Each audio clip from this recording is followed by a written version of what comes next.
Sabe aquela história de ter gente que parece que nasceu pra ser líder e outras pessoas, mesmo super talentosas, ficam sempre ali, no suporte?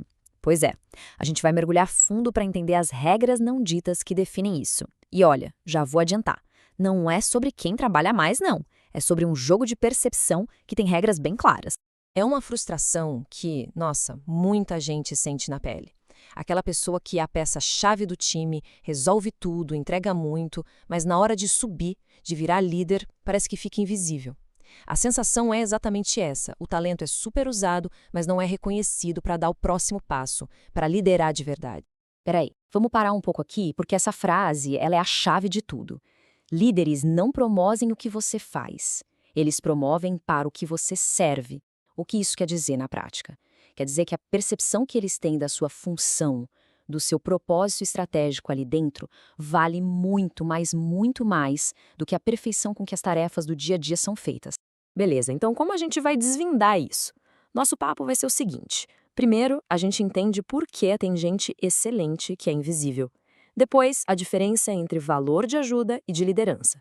Aí vem as 4 leis secretas do jogo. E para fechar, um passo a passo para quem quer mudar de perfil. Então vamos começar pelo começo. O primeiro ponto é esse paradoxo que parece não fazer sentido: ser excelente, mas invisível. É isso mesmo.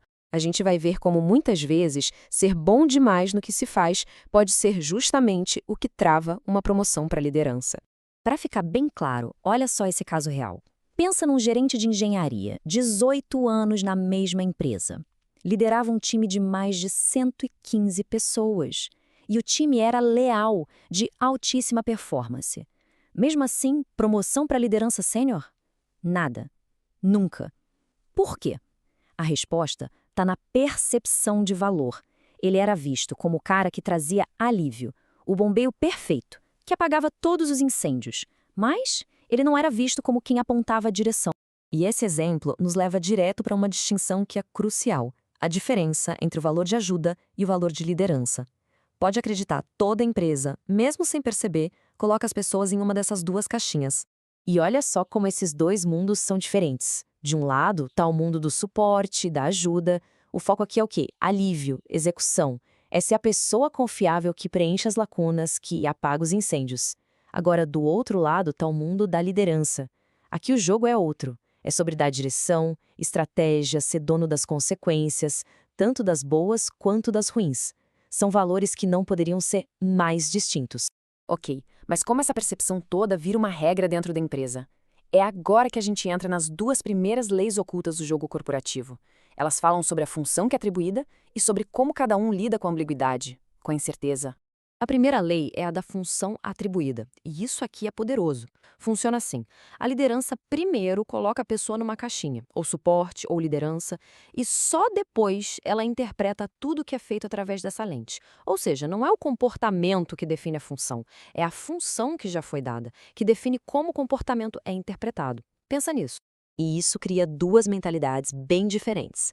A mentalidade de suporte acredita naquele mito de que meu ótimo trabalho vai falar por si só. O foco é ser muito bom naquilo que se faz. O resultado, a percepção de valor é de alívio. Já a mentalidade de liderança é outra.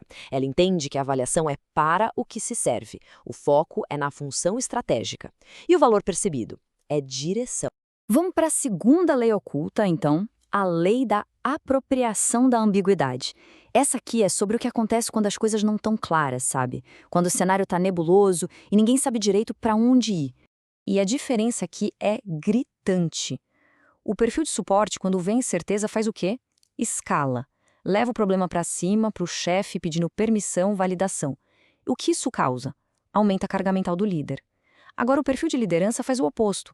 Ele metaboliza a incerteza. Esse termo é ótimo. Ele pega aquela confusão toda e transforma em opções claras, com prós e contras, e apresenta a solução. Ele reduz a carga mental do líder. É um sinal claro de autonomia. Beleza, já vimos 2. Faltam mais 2 leis. E elas têm tudo a ver com comunicação e presença. É sobre como as pessoas se comunicam e se portam, e como isso sinaliza se elas têm ou não potencial para liderar. A terceira lei oculta é a da linguagem de exposição. E aqui tem um pulo do gato. Líderes de verdade não estão tão interessados em quantas tarefas foram feitas. O que eles valorizam mesmo, o que tira o sono deles, é a exposição da empresa a riscos. E eles querem gente que reduz esses riscos. E isso se reflete totalmente na forma de falar. A linguagem de suporte foca em quanto foi feito. É a linguagem das tarefas, das métricas, do status report. Já a linguagem de liderança foca no que está em jogo. Ela fala de riscos, de trade-offs, dos custos, das nuances de uma decisão. É uma mudança de vocabulário que muda completamente a percepção. E chegamos na quarta e última lei oculta, a lei do sinal versus ruído. A pergunta aqui é bem direta. Numa reunião tensa, numa situação de pressão, a presença da pessoa ajuda a clarear as coisas, ou seja, ela é sinal? Ou ela adiciona mais confusão, drama, volatilidade, ou seja, ela é ruído? O ruído é aquela reatividade, sabe? A pessoa que se explica demais, que tenta se provar o tempo todo, que está sempre na defensiva. É uma resposta de luta ou fuga.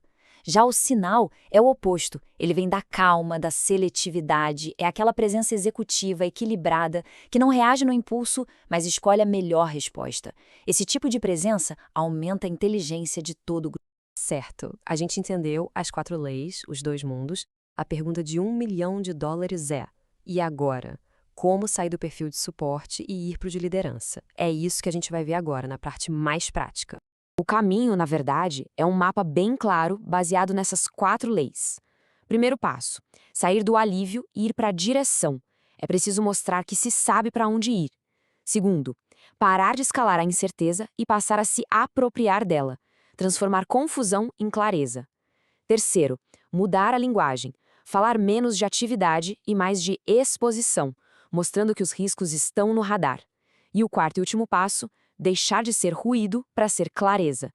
Ser aquela presença que acalma e organiza, e não a que agita. No final das contas, tudo isso se resume a uma única palavra, uma única moeda de troca: confiança. E o ponto aqui é que essa confiança não se ganha com o suor, com o trabalho duro. Ela é conquistada demonstrando, dia após dia, essas capacidades: dar direção, assumir as consequências, reduzir riscos e trazer clareza.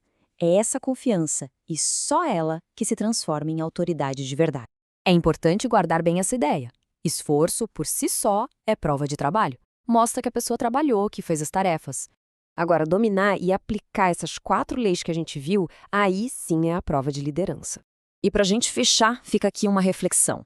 Agora que as regras do jogo estão mais na cara, a pergunta é: que tipo de valor cada um de nós vai escolher criar de agora em diante? Porque a escolha entre ser percebido como suporte ou como liderança, ela começa exatamente aí, nessa decisão.